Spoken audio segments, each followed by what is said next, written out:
Assalamualaikum warahmatullahi wabarakatuh. Rasulullah Shallallahu Alaihi Wasallam pada saat itu mengalami kesedihan yang mendalam di Mekah karena dakwahnya ditolak oleh penduduk setempat.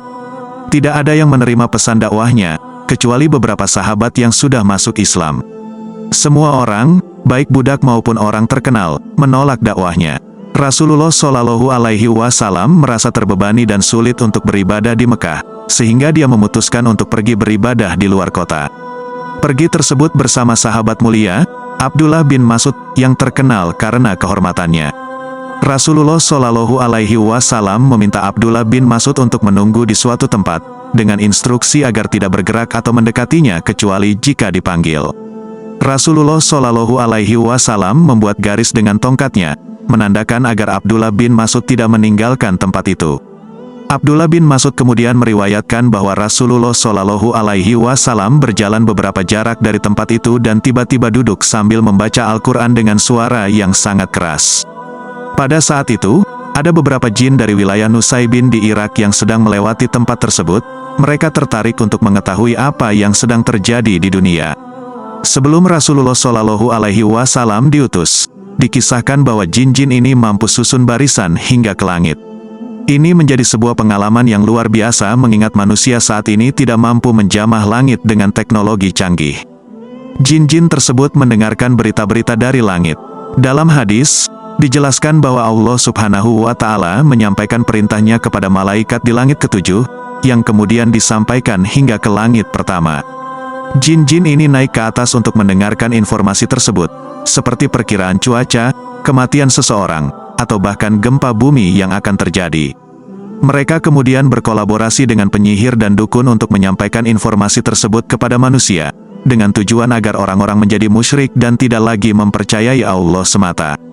Perlu diketahui bahwa terdapat 3 golongan jin, yaitu jin mumin yang tidak mungkin berkolaborasi dengan manusia, jin fasid yang beriman kepada Allah, dan golongan jin lainnya.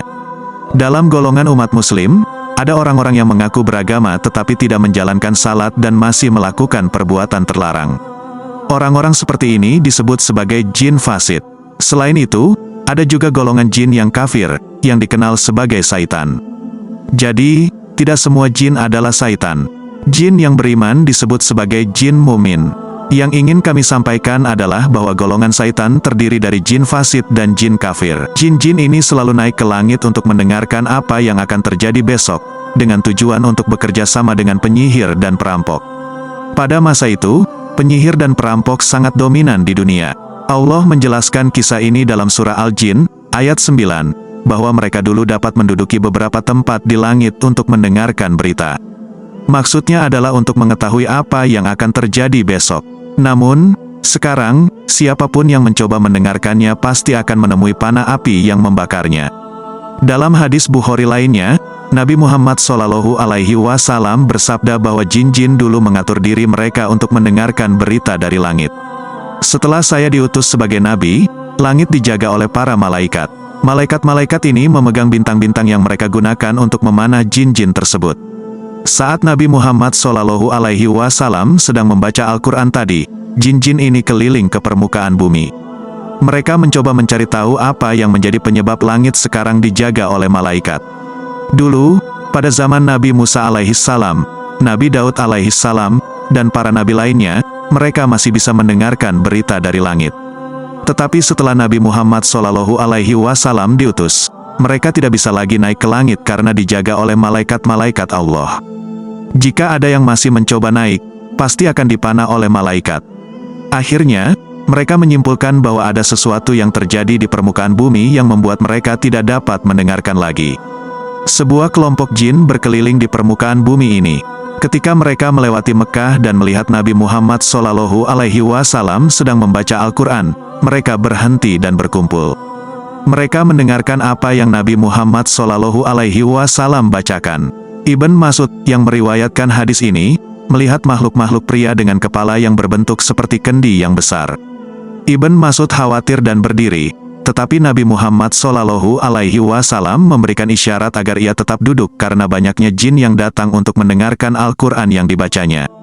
Ibn Mas'ud melaporkan bahwa ia tidak bisa melihat Nabi Muhammad SAW lagi karena tempat itu dipenuhi oleh jin-jin yang memiliki kepala seperti kendi dan tinggi besar. Allah Subhanahu wa Ta'ala menceritakan peristiwa ini dalam surah Al-Jin, yang memang banyak membahas tentang hal ini. Dalam surah Al-Jin, ayat 19, diceritakan bahwa Nabi Muhammad SAW dikelilingi oleh jin-jin Nusaybin. Ketika Nabi Muhammad SAW berdiri untuk menyembah Allah dengan membaca Al-Quran, jin-jin itu hampir saja mengerumuninya. Saat mendengarkan Al-Quran, jin-jin tersebut memahami apa yang telah terjadi, termasuk penipuan yang dilakukan oleh iblis kepada mereka. Jin-jin yang mendengarkan Al-Quran ini mulai menyadari apa yang telah terjadi dan mulai menyebarkan dakwah kepada jin-jin lainnya, mengajak mereka untuk mengikuti jalan yang benar. Teman-teman, perlu diketahui bahwa iblis berasal dari golongan jin. Dan yang menjadi pasukannya saat ini, yang paling banyak, adalah keturunan iblis. Keturunan jin ini memang dari dulu Allah usir ke dunia karena mereka tidak mau sujud kepada Adam. Jadi, mereka adalah keturunan iblis dan bukan jin biasa. Sebagian besar jin ini beriman dan tidak ingin bergabung dengan iblis dari golongan jin.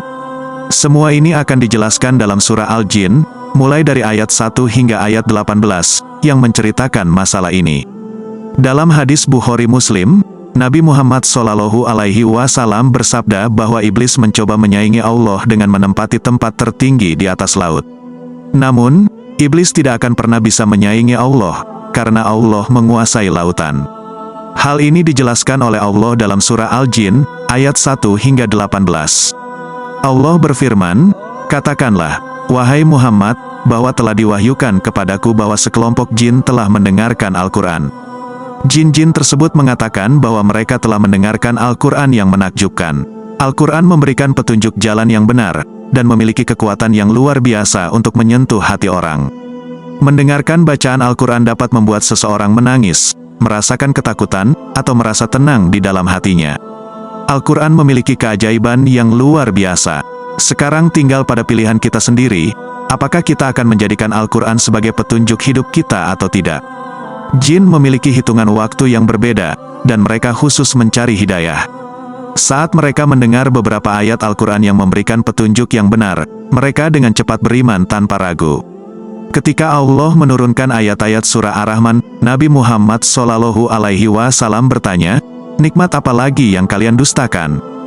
Jin-jin itu tidak lagi memiliki alasan untuk membantah atau berbicara melawan itu.